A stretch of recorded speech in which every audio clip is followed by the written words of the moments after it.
बहुत सुंदर किसी महात्मा ने उदाहरण दिया था। कहने लगे जब भी सत्संग में आओ और अपना दिमाग और घड़ी को जहाँ जोड़े उतारते हैं, जहाँ शूज उतारते हैं, वहाँ छोड़ाया करो। भाव कहने का यही है कि महात्माओं का कि जब वो सत्संग आ ही गए हैं एक समय निकाल कर, तो ध्यान हमारा वहाँ सुनने की तरफ हो, ना कि हमारा ध्यान इधर उधर हो। महात्माओं का तरीका होता है अलग अलग समझाने का। और कई लोग सत्संग में बैठकर भी सत्संग में नहीं होते, फिर वो कुछ प्राप्त जो है वो कुछ कर नहीं पाते। ऐसे एक व्यापारी था, वो सत्संग चला गया। कपड़े का व्यापारी था, ध्यान तो था नहीं सत्संग सुनने का। आंख लग गई, नींद आ गई। नींद आ गई, अब सपना देख रहा है, कोई कस्टमर आ गया। कस्टमर आ गया, अब उसने पूछा भैया ये कपड़ा क्या मीटर? कहते ये 6 रुपये मीटर। कहता ना, मैं तो 4 रुपये से ऊपर नहीं दूंगा। कहता चल 5 दे दे। कहता ना, मैं तो 4 रुपये मीटर ही दूंगा। कहता ले जा। फिर उसने फाड़ दिया।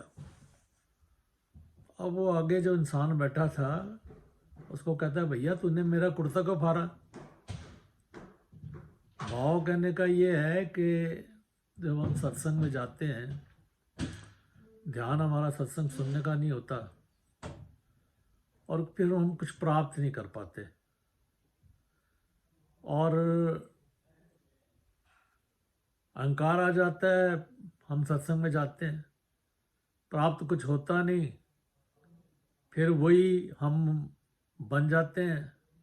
जरा सा कुछ पास माया आ जाए तो उसका अहंकार, बस मेरी चलनी चाहिए। ऐसे ही एक बार शहंशाह बाबा अवतार सिंह जी के पास नए नए एक निरंकारी बने, मायाधारी थे, पैसे वाले थे, आ गए मिशन में। और माया का इतना गुरूर होता है। शहंशाह बाबा अवतार सिंह जी को कहते हैं, शहंशाह जी आपने ये क्या अनपढ़ प्रचारक रखे हैं, मेरे जैसा पढ़ा लिखा प्रचारक रखो तो देखो आपका मिशन कहाँ से कहाँ चला जाता है। कहने लगे अच्छा तू बहुत पढ़ा लिखा है? कहते हाँ।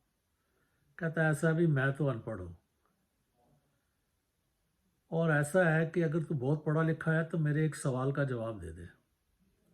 उन्होंने एक पेंसिल कागज लिया और एक लाइन खींच दी। कहते इस लाइन को छेड़ना नहीं है, इसको छोटा कर।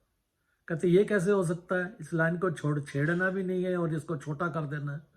कहता मैं कर देता हूँ। शहनशाह जी कहने लगे मैं कर देता हूँ। शहनशाह जी ने उसके साथ एक लंबी लाइन और खींच दी। कहते देख ये छोटी हो गई है।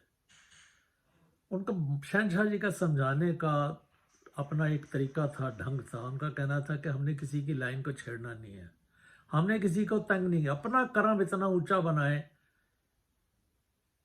ताकि हमारी लाइन, अपनी लाइन को हमने बड़ा करना है। दूसरों को तंग नहीं करना, दूसरों को परेशान नहीं करना, दूसरे को नीचा नहीं दिखाना। ये हमारे शहंशाह बाबा अवतार सिंह जी की शिक्षा थी। तो कृपा करो, जो भी सतगुरु के वचनों को सत सत करके मान लेते हैं तो वो तो जीवन में यश भी प्राप्त करते हैं, वरना अंधेरा ही ढो रहे हैं। बहुत सुंदर महात्माओं ने कहा कि जो सिर्फ अपने बारे में सोचता है वो है दुर्योधन, और जो अपनों के बारे में सोचता है वो है युधिष्ठिर, और जो सारे संसार का भला चाहता है, सारे संसार का भला चाहता है, वो है भगवान कृष्ण। तो बहुत फर्क होता है। दातार मेहर करे, सुंदर सुंदर भावनाएं सुनने को मिलती है तो एक ध्यान आता है कि ज़्यादा से ज़्यादा शेयर किया जाए।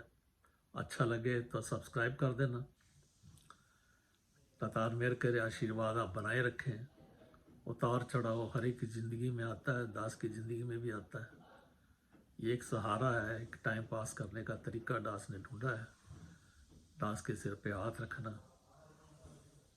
कि कहते हैं ना कि देव साध संगत जी आशीष मैनू निरंकार कदी भी ना विसरे। प्यार से कहना धन।